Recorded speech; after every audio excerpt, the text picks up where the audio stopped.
to be able to just make a choice on your own and just be able to speak for yourself. This one's wife, the prince in Whining Armour. Hello, I'm H.G. Tudor. Harry is in New York. He's off the leash, to some extent anyway, and he's giving speeches. He appeared at the Clinton Global Initiative, where he joked about his misspent youth and spoke of his love for Archie and Lilibet in a plea to better protect children from the harm caused by social media. The Daily Mail reports that he addressed the audience at the 2024 Clinton Global Initiative, warning of the crisis faced by young people due to the online world.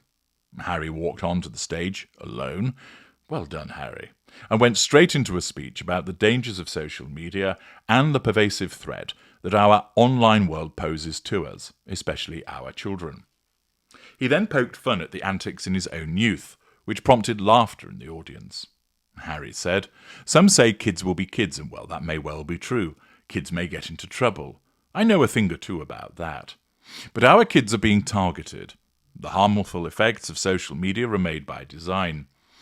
He added, "These platforms are designed to create addiction." In a moving speech, he said that the lock screen on his phone has a picture of Archie and Lilibet. But he then shared pictures of children who have taken or lost their own lives due to the harmful effects of social media. Pulling out his phone from his inside jacket pocket, he said, "My lock screen is a picture of my kids. What's yours?"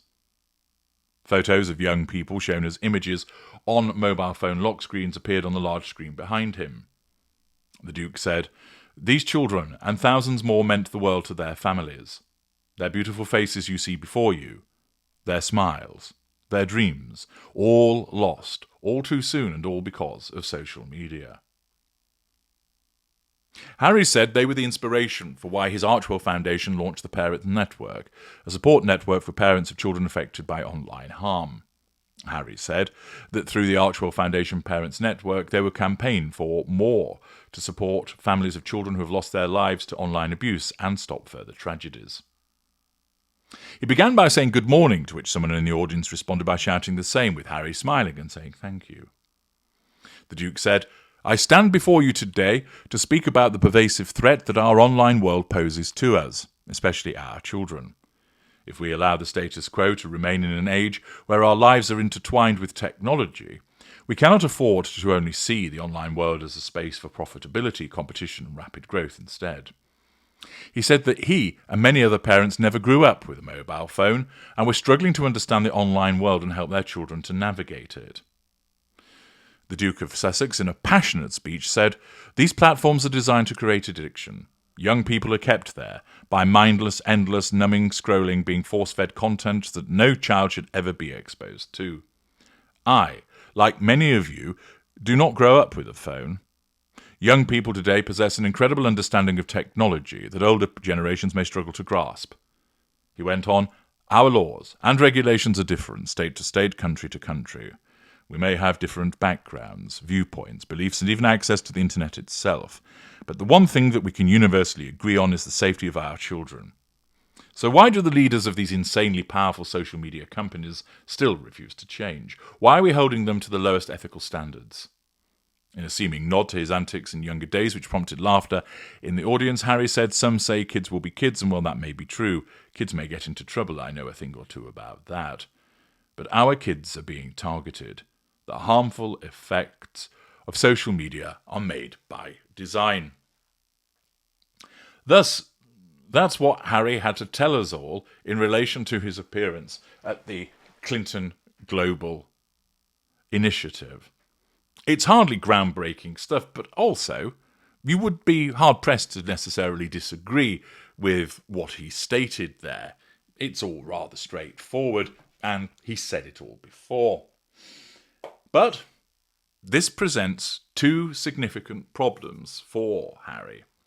The first is the allegation of hypocrisy, which is all very well you standing there before everybody, banging on about the issue of the harm of social media, when your wife has engaged in campaigns of misinformation whereby she has stood by, and so have you, Harry, when your own sister-in-law has been subjected to horrendous trolling and vitriolic abuse, and you never spoke out about it.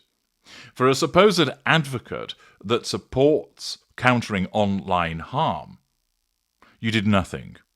We know why this one's wife did nothing, because it suits her to see her sister-in-law, the nemesis, attacked in this way. But you, Harry, reaffirm your status as an enabler, a simp, a weakling who stands by and does not speak up. And yet you have the audacity to then come on a stage and lecture people about the necessity of tackling these online giants because of the harm they're causing children. Your own wife has done nothing to rein in the attack dogs that are the sugars with their awful abuse of people, particularly on the platform X. And yet, once again, you lecture to the world about how it ought to be doing more with regard to protecting children. So the first charge against Harry is that of hypocrisy. And because he's so often led by the nose, and by little Harry, by his wife, it's no surprise that he behaves in a similar way to her. But there's also a bigger response to this, which is demonstrative of how Harry has become tainted as a consequence of this one's wife's corruption of him and his own behaviours, whereby it's now simply too late for him to try and do any good. If Harry had made this speech 10 years ago, there would be some detractors, there always are.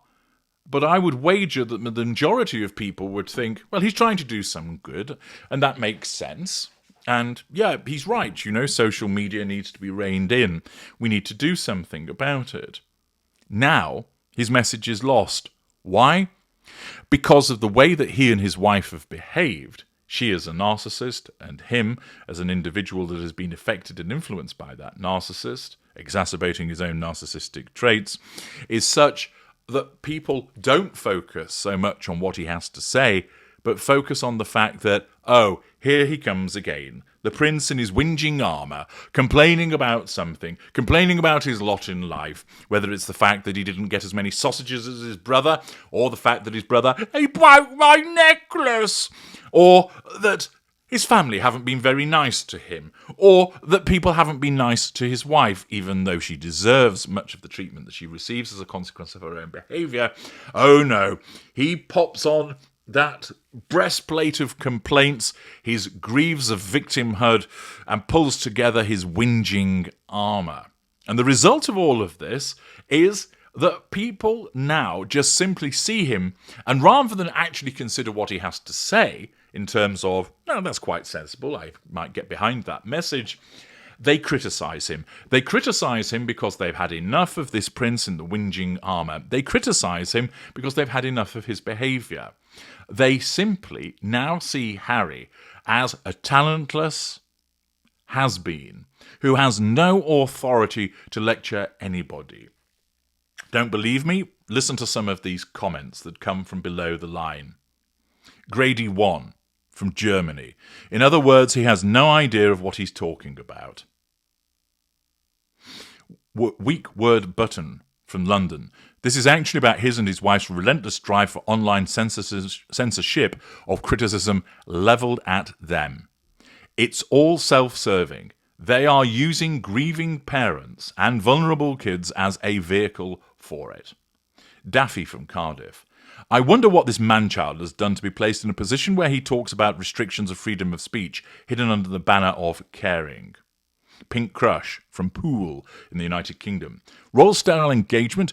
Would he be appearing at any of these conferences if he didn't have the word prince in front of his name, as he has nothing else to offer? Sunrays from the United States. Still waiting to hear what any of his qualifications are that give him the right to continuously preach to the masses. It's been social media censorship, vaccine availability, sustainable travel, American politics, the First Amendment. Have a seat, Harry. The Emperor has no clothes, and you don't know what you're talking about. Fuzzy Lover from the United States. He is under the misguided impression that people find his opinion relevant. Ida Down from the United Kingdom. This is the most rough I've ever seen him look. pale even more than usual, gaunt and very dark sunken eyes. Things are clearly not going as well as he'd like us to think. Just an opinion from Moi, from San Jose in the United States. How does someone feel so confident making word salad speeches with no authority behind him? He has zero power, no power of the crown, just his wife pushing him. Observant one from the United States. He knows he's an imposter while relaying obvious information. Eliza from the United States. I pity him now. He has a controlling wife and can't seem to see that he's lost all of the closest people from his previous life. Yet his wife will keep manipulating him into believing these people were not good for him. The isolation is very sad. Sausage from Worthing in the UK. The man-child needs to be quiet. Why do people keep giving him a microphone to spout into as if he's a guru, a world savant, and the rest of us sheep needing his guidance? It's just infuriating. MGM from Forest Hills, United States. With what qualifications does he give this speech? Nuttall from Ilkley Moor Bartat in the United Kingdom. What doctorate did Harry undertake that allows him to be a subject matter expert on a wide range of issues? Criticism after criticism after criticism.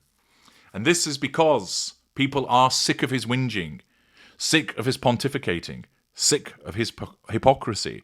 And yet, he doesn't seem to notice that once again this encapsulates his fall from grace as a consequence of the awful shared fantasy that he entered. Even though he's doing something on his own without this one's wife prodding and pushing him, the fact is, Prince Harry's stock has fallen so far that he's beyond redemption as he continues to do these things, and people simply don't want to know. Another indicator of what has happened to him as a consequence of his ensnarement with the narcissist. I'm H.G. Tudor. Thank you for listening.